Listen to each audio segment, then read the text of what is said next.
अस्सलाम वालेकुम।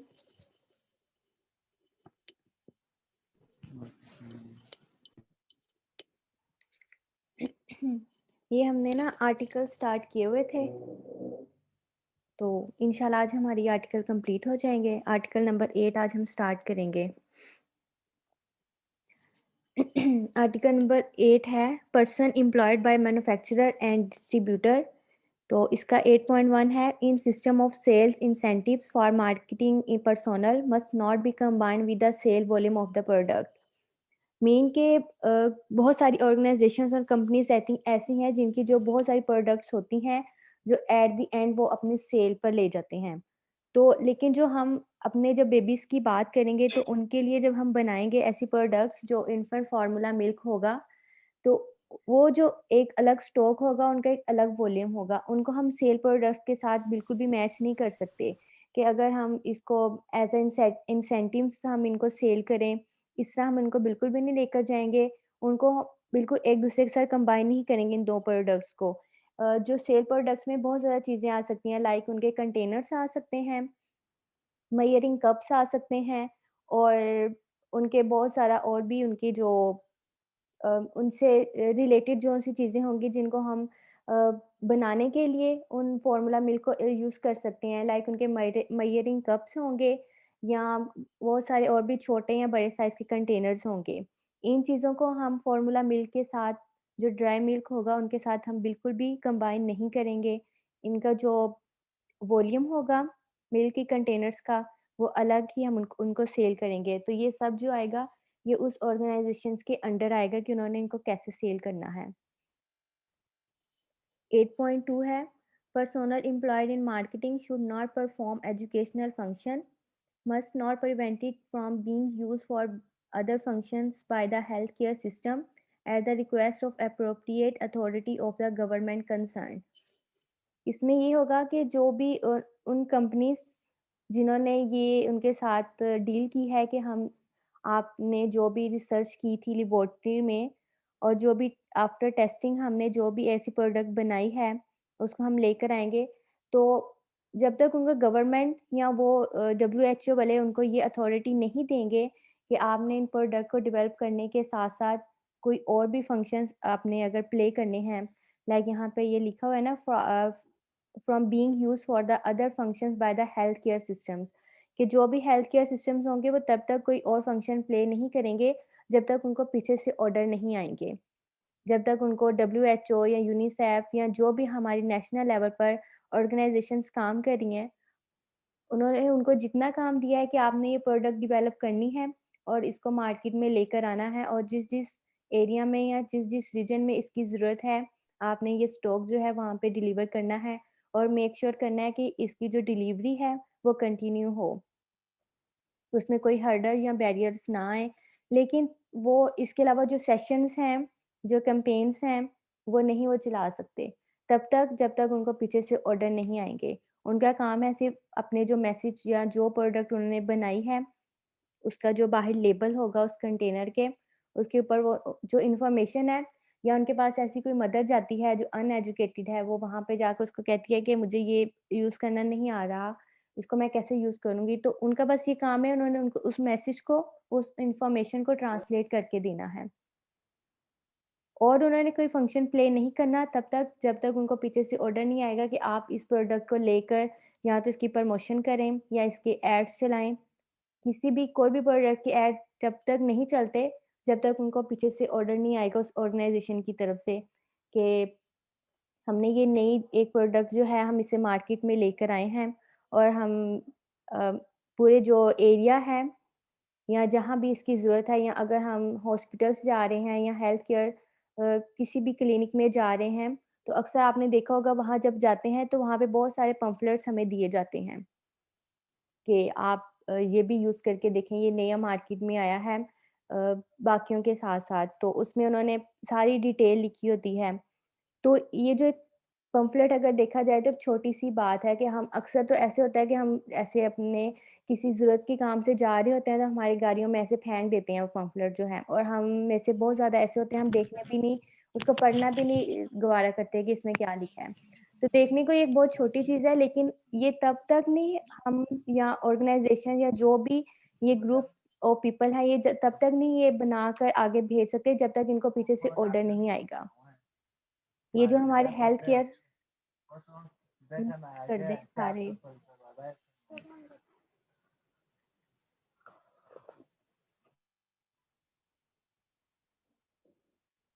ये तब तक नहीं कर सकते जब तक इनको पीछे से ऑर्डर नहीं आएगा। इनका सिर्फ़ काम है उस प्रोडक्ट को डेवलप करना, उसको अच्छी तरह से टेस्ट करना कि इसके जो नेगेटिव इम्पैक्ट ना हो।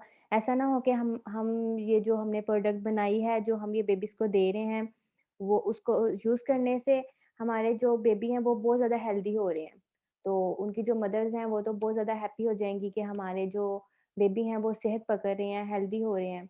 तो ऐसा ना हो कि उनका जो वेट है, जितना उनका होना चाहिए उससे अबव ही हो जाए, कि क्योंकि हमारी जो मदर्स हैं मोस्टली अनएजुकेटेड होती हैं और बहुत ज़्यादा ऐसे एरिया से बिलॉन्ग करती हैं जहाँ पे इतनी इन्फॉर्मेशन नहीं होती। तो अगर वो देखेंगी कि हमारा बेबी जो है बहुत हेल्दी हो रहा है, तो वो तो बहुत ज़्यादा हैप्पी हो जाएँगी कि तो मगर हर एक चीज़ की एक लिमिट होती है। तो उसको उसी लिमिट में रहते हुए हमें देखना चाहिए कि ऐसा भी ना हो कि वो बहुत ज़्यादा ओबीस की तरफ चला जाए, ओबेसिटी की तरफ। तो यही है कि at the request of appropriate authority of the government concerned, कि जब तक गवर्नमेंट की तरफ से उनको एक ऑर्डर नहीं आएगा, तब तक उन्होंने वो पम्फलेट भी नहीं ऐसे बनाकर देने। उनका सिर्फ़ काम है उस प्रोडक्ट को अच्छी तरह देखना, उसको टेस्ट करना कि इसके नेगेटिव इम्पैक्ट तो नहीं आ रहे। तो जब तक उनको ऑर्डर आएगा, फिर उन्होंने दूसरे एक्टिविटीज़ में भी खुद को इन्वॉल्व कर लेना है। नहीं तो तब तक उनको जो एक काम दिया गया है उस ग्रुप ऑफ पीपल को, उन्होंने वही अच्छी तरह से वो प्ले करना है अपना जो रोल है। आर्टिकल नंबर 9 है लेबलिंग। लेबलिंग जो भी हम चीज़ लेकर आते हैं मार्केट से, उसके ऊपर एक लेबल लिखा होता है जिसपे उसका नाम लिखा होता है, उसकी मैन्युफैक्चरिंग कंपनी लिखी होती है, इंग्रीडिएंट्स लिखे होते हैं। ये सारा जो है लेबल रहेगा, इसमें कौन-कौन सी ऐसी चीज़ है जो इंक्लूड होनी चाहिए। 9.1 है label should be designed to provide the necessary information about the appropriate use of products and so as not to discourage breast feeding. कि मार्केट में हम गए हैं इन्फेंट फार्मूला मिल्क लेने, तो उसके ऊपर उन्होंने बहुत ज़्यादा उसके बेनिफिट्स लिख दिए हैं, कि इसमें ये भी विटामिन्स हैं, इसमें ये भी मिनरल्स हैं, ये कम्पीट कर रहा है ब्रेस्ट मिल्क को। तो ऐसा तो नहीं हो सकता। ऐसी कोई मजबूरी थी, कोई रीज़न थी या मदर डिज़ीज़ हो गई थी, क्रोनिक डिज़ीज़ या कोई भी ऐसी उनको प्रॉब्लम हो गई थी जिसकी वज़ह से वो ब्रेस्ट मिल्क जो है वो कंटिन्यू नहीं कर पा रहे हैं। तो जो भी ये ऐसी ऑर्गेनाइज़ेशंस या कंपनीज़ होंगी जो ये मिल्क बनाएँगी, तो वो कभी भी उसको कम्पीट नहीं कर सकती या उनको ये अलाउ नहीं होगा कि ये उसके ऊपर बड़ा सारा लिख सकें कि ये इसका अल्टरनेटिव है ब्रेस्ट मिल्क का। ऐसा नहीं है, बहुत सारी ऐसी डेफ़िशिएंसीज़ हैं जो हैं या बहुत ज़्यादा ऐसी कमियाँ हैं जो रह जाती हैं। लेकिन क्योंकि हमने अपनी बेबी की सेहत को तो देखना है, तो ऐसा तो नहीं हो सकता ना कि अगर हमें ब्रेस्ट मिल्क अगर हम उसको कंटिन्यू नहीं कर पा रहे, तो हमने उसको कुछ और अल्टरनेटिव देना ही नहीं है। तो उसको हमने देना है, मगर हम उसके लेबल पर, उसके बाहर जो डिस्प्ले हो रही है पिक्चर, हमने उसको कभी भी इस तरह भी शो नहीं करवाना कि मदर्स ये समझें कि अगर वो जैसे मैंने पार्शियल फीडिंग की बात की थी लास्ट लेक्चर में, पार्शियल फीडिंग बता सकता है क्या है कोई? कोई भी स्टूडेंट जिसने मेरा लेक्चर लिया हो लास्ट, कि पार्शियल फीडिंग क्या था?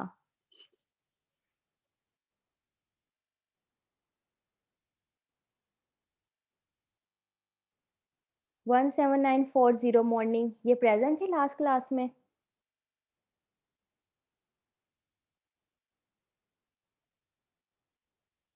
या कोई भी खुद भी स्टूडेंट जो लास्ट क्लास में जो भी प्रेज़ेंट था जिसने मेरा ये लेक्चर लिया हो, बता सकता है पार्शियल फीडिंग क्या थी?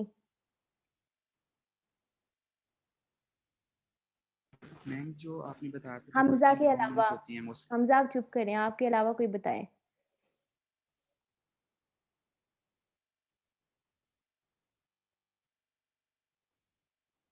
काफ़ी स्टूडेंट थे लास्ट लेक्चर में।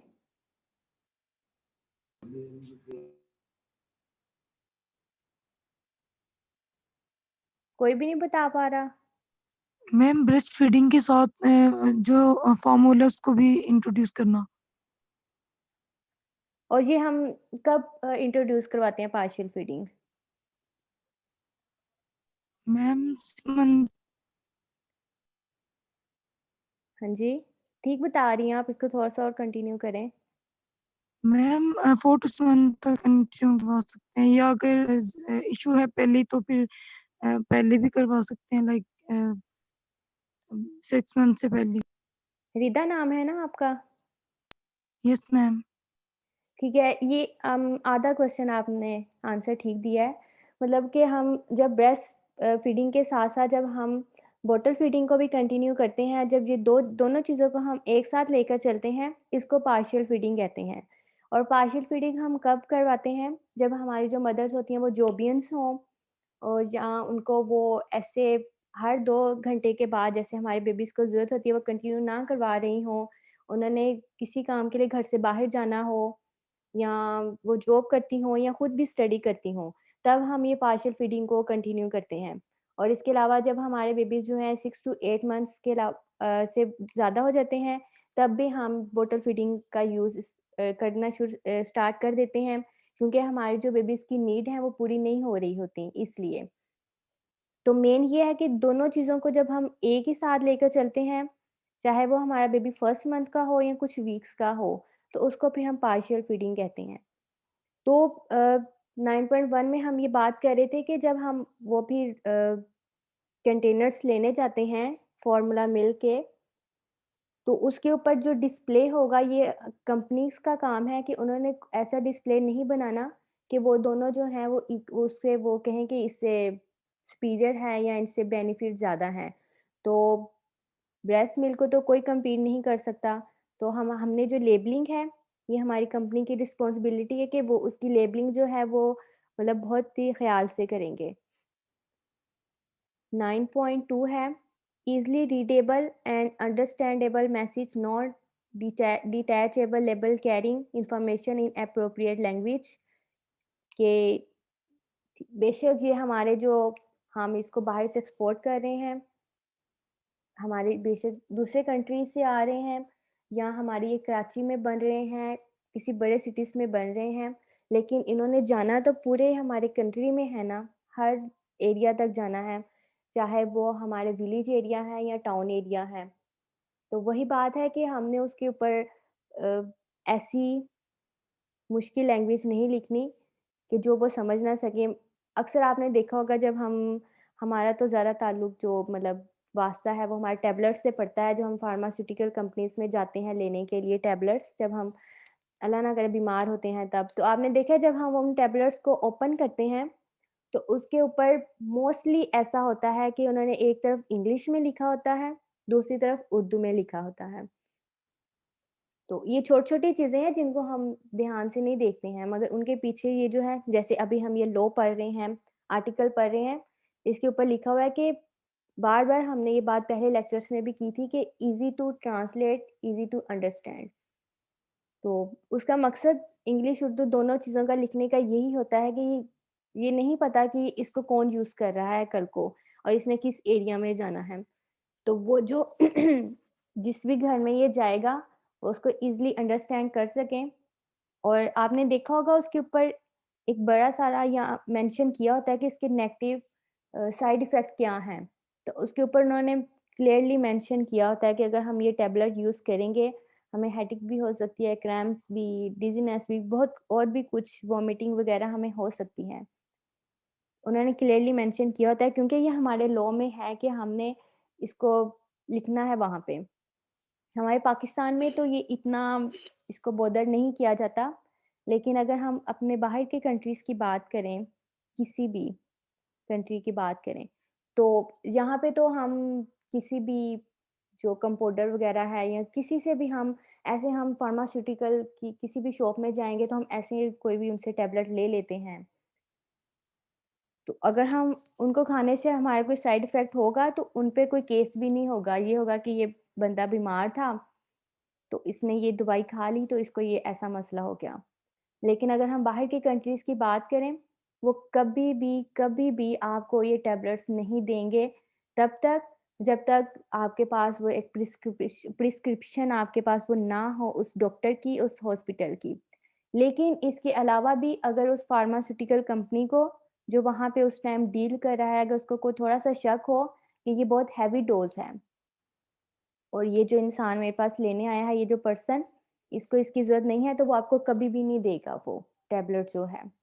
इतना कंसर्न वहाँ पे करते हैं। वहाँ पे अगर हम एक टैबलेट लेने भी जाएँगे तो हमें वहाँ पे पूरी डिटेल बतानी पड़ेगी कि हम ये क्यों ले रहे हैं और किस लिए हमारा ये इस्तेमाल कर रहे हैं। किस लिए हमने इसको यूज़ करनी है और कितने दिन करनी है। तो यही बात है कि हमारी जो उसके ऊपर थोड़ा-थोड़ा ट्रेंड आ रहा है हमारे कंट्री में भी कि हम जो लिखते तो ये बहुत पहले से ही हैं मगर हम पढ़ने वालों को इतनी समझ नहीं है कि उन्होंने ये लिखा है तो क्यों लिखा है, हम बस खाने की करते हैं। मगर अगर हम हर चीज़ को गौर से देखें ऊपर से नीचे तक उसमें हर इन्फॉर्मेशन लिखी होती है, हर चीज़ के बारे में। तो वही है उनका मकसद यही है कि जो मैसेज हमारा है या जो अगर हम बेबी के मिल्क की बात करें, तो उसके ऊपर मेंशन किया जाता है कि इसमें इसको बनाने का तरीका कैसा है कैसे है, हमने इसको वार्म मिल्क में कैसे करना है या कोल्ड में करना है, जिसमें भी करना है, वो सारा जो तरीका उसके ऊपर मेंशन होता है ईज़ी वे में। या इसके अलावा ये हमारे हेल्थ वर्कर्स की भी रिस्पॉन्सिबिलिटी है कि अगर हमारी मदर जो है, वो आपके पास वो कंटेनर जो मिल्क का लेकर आई है, वो आपको कह रही है कि हमें ये समझ नहीं आ रही है, तो हम इसको कैसे यूज़ करें? तो आपने देखा होगा कि जब हम क्लिनिक में जाते हैं अपने बेबीज़ को लेकर, तो वो आपको प्रॉपर तरीका भी बताते हैं और जो उन्होंने प्रिस्क्रिप्शन अपना वो पैड दिया होता है, लेटर पैड, उसके ऊपर वो लिखा होता है कि आपने इसको ऐसे यूज़ करना है, इतने-इतने घंटों के बाद करना है और इसको आपने बाद में इसको क्लीन कैसे करना है, जिस भी बॉटल फीड में आप इसको यूज़ कर रहे हैं। तो वो कहीं न कहीं ये हमारे जो हेल्थ वर्कर्स हैं, ये इनकी सारी रिस्पॉन्सिबिलिटी है कि हमने इस चीज़ को लेकर कैसे चलना है और इसको इन अ गुड वे कैसे अगले तक पहुँचाना है। नेक्स्ट है द वर्ड इम्पोर्टेंट नोटिस और देयर इक्विवेलेंट अगर कोई इम्पोर्टेंट नोट है, अक्सर आपने देखा होगा उसके ऊपर लिखा होता है कि हमने इसको इतने टेम्परेचर तक हम इसको स्टोर कर सकते हैं, इम्पोर्टेंट नोट। हम इसको गर्मियों में बाहर नहीं रख सकते या हमने इसको रेफ्रिजरेटर में रखना है, कितने टेम्परेचर पर रखना है। या हमने इसको जब हमने इसको ओपन कर लिया है, तो हम इसको कितने दिन तक यूज़ कर सकते हैं। ये हमारी सारी चीज़ें जो है ये इम्पोर्टेंट नोटिस में आएँगी। नेक्स्ट है a statement that the product should be used only on the advice of the health workers as to the need for its use and the proper method of use. ये भी है कि statement में लिखा होगा कि इसका प्रॉपर मेथड क्या है, उसकी लेबलिंग में एक साइड पे कर कि इसको यूज़ करने का तरीका क्या है और वहाँ ये एडवाइस के तौर पर आएगा हेल्थ वर्कर्स और अगर वो हेल्थ वर्कर्स के पास जा भी रही हैं, तो वो उनको एडवाइस कर सकते हैं अगर उनको समझ नहीं आ रही कि हमने इसको यूज़ कैसे करना है प्रॉपर तरीके से। मेंशन तो होगा उसके ऊपर, लेकिन हम उनको एडवाइस भी कर सकते हैं अगर वो आपके पास आ रही हैं या अगर वो आपसे पूछ भी नहीं रही लेकिन ये हमारी मॉरल ड्यूटी है कि अगर हमारे पास हमारे क्लिनिक में एक मदर आई है और हमने उसको ये रिकमेंड किया है फ़ॉर्मूला मिल्क, तो हमारी ये मॉरल ड्यूटी होगी कि हमने उसको प्रॉपर तरीका बताना है कि कितने घंटों बाद यूज़ करना है और इसको डिसइन्फेक्ट कैसे करना है। इसको प्रॉपर हाइजीन कैसे करना है हमने बॉटल फीड को, तो ये हमारी एडवाइस में आएगा हेल्थ वर्कर्स की। नेक्स्ट है instructions for appropriate preparation and the warning against the health hazard of N appropriate preparation. वही बात है कि हमें प्रॉपर यूज़ करना नहीं आ रहा कि हमने उस ड्राई मिल्क को किस तरह यूज़ करना है। तो अगर हमने उसको उसके जो प्रॉपर उसका जो है टेम्परेचर मेंशन उन्होंने किया हुआ था, अगर हमने उसको प्रॉपर टेम्परेचर पर नहीं रखा, वो गर्मियों का सीज़न है और बहुत अरसे तक वो बाहर पड़ा रहा है कंटेनर और हमने बगैर किसी ख़्याल के या ध्यान के हमने उसको ऐसे ही यूज़ करना स्टार्ट कर दिया है, तो हमें पता भी नहीं है कि उसकी एक्सपायरी डेट क्या थी। तो उसके ये हेल्थ हैज़र्ड्स में आएगा। तो ऐसी बहुत सारी छोटी-छोटी चीज़ें हैं जो हमारे अक्सर घरों में उसका ख़्याल नहीं रखा जाता। लेकिन ये एक इंस्ट्रक्शंस होती हैं कि हमने उसको प्रिपेयर कैसे करना है। या तो हमने उसको पहले वार्म करना है वाटर को, जिसमें हमने इसको मिक्स करना है। तो अक्सर हम ये भी ख़्याल नहीं करते तो जब अगर इसमें हम दूसरा वाटर डाल देंगे, तो जो उसका रिज़ल्ट आना था, जो एक वार्म वाटर में डालने से आना था, वो उसका वो रिज़ल्ट नहीं आएगा। वो उसमें सही तरह डिज़ॉल्व ही नहीं हो सकेगा। जब वो बॉटल फीड में सही तरह डिज़ॉल्व ही नहीं होगा, तो वो फिर हमारे बेबी तक सही पहुँच भी नहीं पाएगा। तो जो उसके ऊपर इंस्ट्रक्शंस होंगी, हमें उसको वो ऐसे ही फ़ॉलो करनी पड़ेंगी, ताकि वो एक जो उन्होंने लेबोरेटरी में हमारे लिए फ़ॉर्मूला मिल्क तैयार किया है, तो उसको बेहतर तरीके से बनाने के लिए हमें जो-जो स्टेप वाइज़ उन्होंने हमें इन्फॉर्मेशन दी है, हमें उनको एज़ सच ही फ़ॉलो करना पड़ेगा। नेक्स्ट है, neither the container nor the label should have picture of infant, nor should they have other pictures or text which may idealize the use of infant formula। जो हमने first number पे बात की थी कि इन्फेंट फार्मूला compete नहीं कर सकता ब्रेस्ट मिल्क को, तो उसी से रिलेटेड हमने उस कंटेनर के ऊपर कोई भी ऐसा लेबल या कोई भी पिक्चर हमने नहीं लगानी, या कोई भी जैसे ये पिक्चर ऑफ इन्फेंट लिखा हुआ है ना, कि हमने बहुत ज़्यादा हेल्दी बेबी की पिक्चर अगर हम उसके ऊपर लगा दें और हमारी माँ ये देख कर बहुत ज़्यादा खुश हो जाएँ कि ये अगर हम यूज़ करेंगे तो हमारे बेबी बहुत हेल्दी हो जाएँगे। अक्सर माँओं को बहुत कंसर्न होता है कि हमारे बेबी जो हैं ये बहुत वीक हैं, ये इनका वज़न नहीं बढ़ रहा। तो हम कोई ऐसी पिक्चर नहीं डिस्प्ले पे लगाएँगे जिससे वो डिस्ट्रैक्ट हों हमारी माएँ जो हैं। ये इसी में आएगा, should have picture of infant, कि ऐसी हमने कोई पिक्चर नहीं लगानी उसके जो डिस्प्ले में है। मे हैव ग्राफिक्स और identification of the product as a breast milk substitutes and for illustrating methods of preparation, कि हमने उसके ऊपर सारी जो उसका तरीका है उसको बनाने का वो उसके ऊपर मेंशन होगा। Sweetened condensed milk not suitable for infant feeding, कि हमने ये देखना है कि उसके इंग्रेडिएंट में अगर हम कोई ऐसा न्यू प्रोडक्ट आई है और हम वो लेना चाह रहे हैं, तो हमें उसके इंग्रेडिएंट में देखना चाहिए कि इसमें कितने स्वीटेंड कंडेंस्ड मिल्क यूज़ किया गया है, कितने परसेंट, क्योंकि this is not suitable for infant, should not contain information regarding modification. Modification ये है कि हम उसको हमारे अगर बेबी को हमने दिया है वो उसको उसको टेस्ट उसका अच्छा नहीं लग रहा और वो उसको नहीं पी रहा, तो हमारी जो अक्सर हमारे घरों में ऐसा होता है, हम उसको टेस्ट डेवलप करने के लिए खुद ही या तो उसमें हम चॉकलेट मिक्स कर देते हैं बेबीज़ को उसका टेस्ट डेवलप करने के लिए, या उसमें हम शुगर डिज़ोल्व कर देते हैं कि शायद हम उसका टेस्ट चेंज करेंगे तो हमारे बेबी उसको शायद उसको पीना पसंद कर लें। तो ये ऐसे हमें नहीं करना चाहिए, शुड नॉट कंटेन इन्फॉर्मेशन, कि हमें उसके ऊपर ऐसी इन्फॉर्मेशन नहीं देनी चाहिए कि हम जस्ट फॉर बेबी के टेस्ट के लिए हम इसको चेंज कर दें। क्योंकि वो हमारे बहुत छोटे बेबीज़ हैं, हमें नहीं पता हम 1 चम्मच में कितनी शुगर है और हम कितनी उसके अंदर डिज़ोल्व कर रहे हैं उसको टेस्ट को डेवलप करने के लिए, और वो जो इतने छोटे बेबीज़ के लिए इतनी शुगर अच्छी भी है या नहीं। तो not suitable for infant feeding, कि हमें अगर वो नहीं पी रहा, जो बेबी है, उसको एक्सेप्ट नहीं कर रहा या वॉमिट कर रहा है, तो बजाय इसके कि हम अपने घर में ट्राई करने के अपने जो हमारे देसी तरीके हैं कि हम इसमें चॉकलेट डाल दें या इसमें शुगर डिज़ोल्व कर दें कि शायद टेस्ट डेवलप हो जाए, हमारा बेबी इसको पीने लग जाए। बजाय इस तरह के तरीकों के हमें जो है दोबारा डॉक्टर के पास जाना चाहिए कि हमारे आपने हमें ये रिकमेंड किया था इन्फेंट फ़ॉर्मूला मिल्क और हमने एज़ इट इज़ हम इसको यूज़ कर रहे हैं जिस तरह आपने आपने हमें तरीका बताया था। लेकिन इसके बावजूद जो है, ये नहीं पी रहा, तो फिर वो इसको बताएँगे कि हमने इसको अगर चेंज करना है तो किस तरह हमने इसको चेंज करना है। तो खुद जो है हमने उसको वो नहीं करना कि हम इसको अपने अल्टरनेटिव तरीके से हम इसको मॉडिफ़ाइड कर लें, ऐसा नहीं हम इसको कर सकते।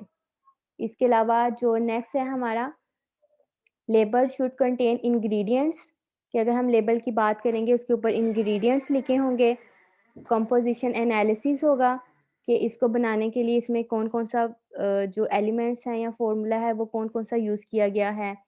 इसके अलावा स्टोरेज कंडीशन होगी कि हमने इसको कितने टेम्परेचर पर स्टोर करना है। अगर गर्मियों का सीज़न है तो इसको 30 टू 25 टेम्परेचर पर, या विंटर सीज़न है उसके लिहाज़ से उसके ऊपर मेंशन होगा इसकी स्टोरेज कंडीशन जो है।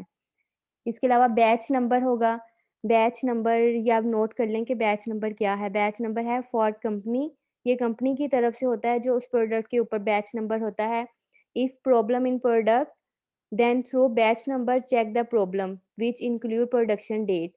कि अगर कोई भी प्रॉब्लम आ रही है उस प्रोडक्ट को यूज़ करते हुए, अगर उसमें कोई प्रॉब्लम आ गई है, तो उस बैच नंबर को हम यूज़ करते हुए उसको हम आइडेंटिफ़ाई कर सकते हैं कि इसमें ऐसी कौन-सी प्रॉब्लम थी, फिर हम उसको वहीं पे टैकल कर सकते हैं उस प्रॉब्लम को। तो वो जो सारी इन्फॉर्मेशन होगी उस प्रोडक्ट को लेकर, वो उसके बैच नंबर में मेंशन होगी।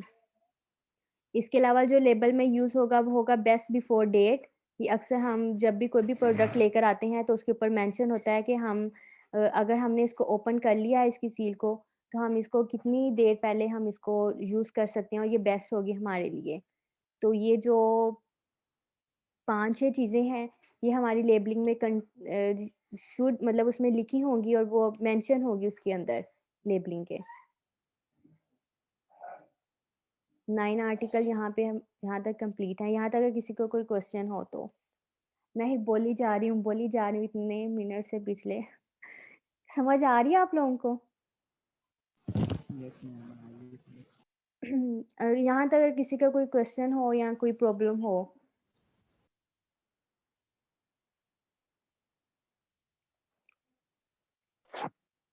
इलेवन आर्टिकल्स हैं। 11 ही हैं। हाँ जी, 11 हैं।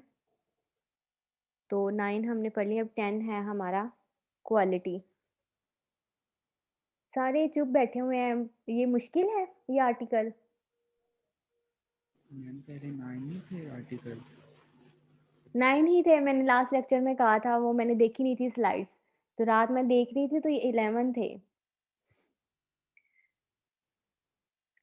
मैम एक याद करेंगे तो दूसरा भूल जाएगा क्या लिखा था उसमें। हाँ, मुझे भी यही लग रहा है कि आप लोग यही सोच के ना परेशान बैठे हैं, चुप बैठे हैं कि हम क्या कहें मैम को, कैसे रोकें, मैम तो बोली जा रही हैं। ठीक कह रही हैं, मगर मेरी कोशिश होगी कि मैं मतलब ईज़ी फॉर्म में पेपर बनाऊँ आपका। ऐसे ना मैं उठा के दे दूँ कि आर्टिकल नंबर 9 लिखें, 10 लिखें। ऐसा नहीं होगा। जैसे ये आप देखें, आर्टिकल के ऊपर मेंशन है, जैसे आर्टिकल नंबर 9 है लेबलिंग, 8 है person employed by manufacturer and distributors. मतलब इसको मेंशन करके मैं कोई क्वेश्चन पूछूँगी आपसे। मैम जैसे ये 9.1 और 9 पॉइंट इनके फर्दर पॉइंट्स हैं, मैम ये थोड़े आगे पीछे भी हो जाएंगे ऐसे। हाँ जी, आगे ये पीछे। प्रॉपर आप पूछेंगी कि 9.1 लिखें? नहीं, नहीं, ऐसे नहीं पूछूँगी मैं। मैंने जो मीट का पेपर बनाया था वो मुश्किल था? मैंने अपनी तरफ से बहुत ईज़ी बनाया था। एमसीक्यूज़ भी नो मैंने मैम। सीधी-सीधी लाइन्स उठा के बस दी हुई थी। अगर कोई मुझे यस कह दे मैम। ना मुश्किल आए तो मुझे अफ़सोस होगा।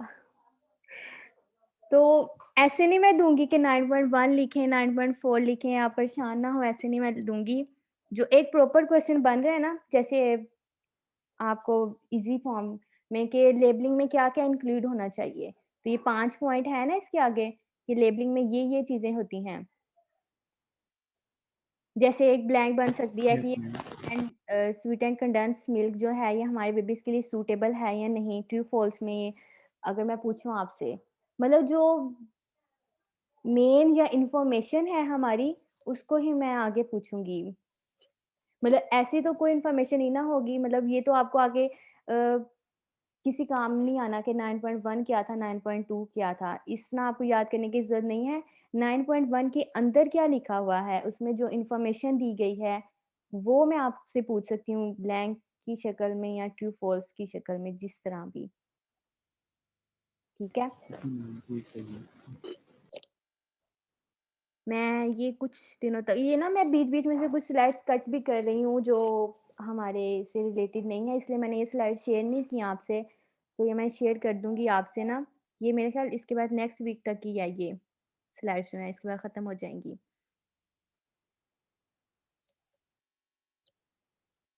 ठीक है? Okay ma'am. ठीक है, आर्टिकल नंबर 10 है हमारा क्वालिटी।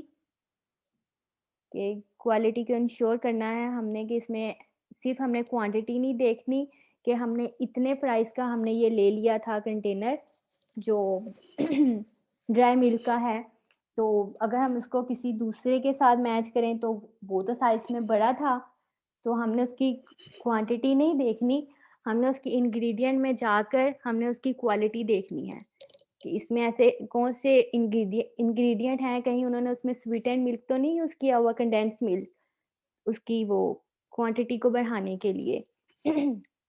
तो हमारी जो क्वालिटी है उसमें फर्स्ट पॉइंट है, company should ensure high quality standards. तो ये फर्स्ट रिस्पॉन्सिबिलिटी होगी किसी भी कंपनी की। कोडेक्स एलिमेंटेरियस क्या है ये एक कोड है, code of hygienic practices for food of infant and child, कि हमारे इन्फेंट और चाइल्ड के लिए जो भी हमने फूड यूज़ करनी है, वो हाइजीन हो, या बॉटल फीड की बात करें कि अगर हमने बेबीज़ को यूज़ कर रहे हैं बॉटल्स, तो हमने उसको कितने दिनों के बाद या कितने घंटों के बाद हमने उसको डिसइंफेक्ट करना है। हमने और उसका क्या तरीका क्या है, हमने इसको गर्म पानी में करना है या किस तरह हमने इसको क्लीन करना है। तो ये सब जो है ये उसकी प्रॉपर हाइजीन में आ जाएगा। अक्सर हमने घरों में देखा भी होगा कि हम दे रहे होते हैं अपने बेबीज़ को, हमें ये नहीं होता कि हमने उसको क्लीन भी करना है, या अगर हम उसको क्लीन करते हैं, हम आम पानी से एक दफ़ा बस उसको अच्छी तरह अंदर बाहर से पानी ऐसे फेर देते हैं, फेरने वाली बात ही होती है। तो हमने प्रॉपर उसकी हाइजीन का ख़्याल रखना है, उसकी क्वालिटी को इंश्योर करने के लिए। अगर हम उसकी बॉटल फीड को ही हम उसको प्रॉपर हाइजीन नहीं कर रहे, तो उसमें जो हम यूज़ कर रहे हैं फ़ॉर्मूला, तो वो भी बेहतर तरीके से जो उसका रिज़ल्ट होगा, वो नहीं आ सकेगा। तो किसी भी चीज़ का रिज़ल्ट लेने के लिए प्रॉपर उसके पीछे बहुत सारे फैक्टर्स होते हैं, जिनको हमने अप्लाई करना है। अगर हम उसको स्टेप बाय स्टेप फ़ॉलो करेंगे, फिर हम उसकी क्वालिटी को इंश्योर कर सकेंगे।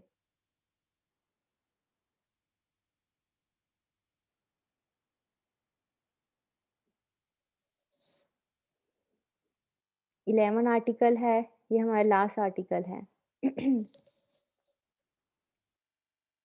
हमारी ये क्लास ना ये ओवर होने लगी है, तो आपने ये दोबारा जॉइन करनी है। तो तब हम ये आर्टिकल 11 कंप्लीट कर लेंगे आज अपना।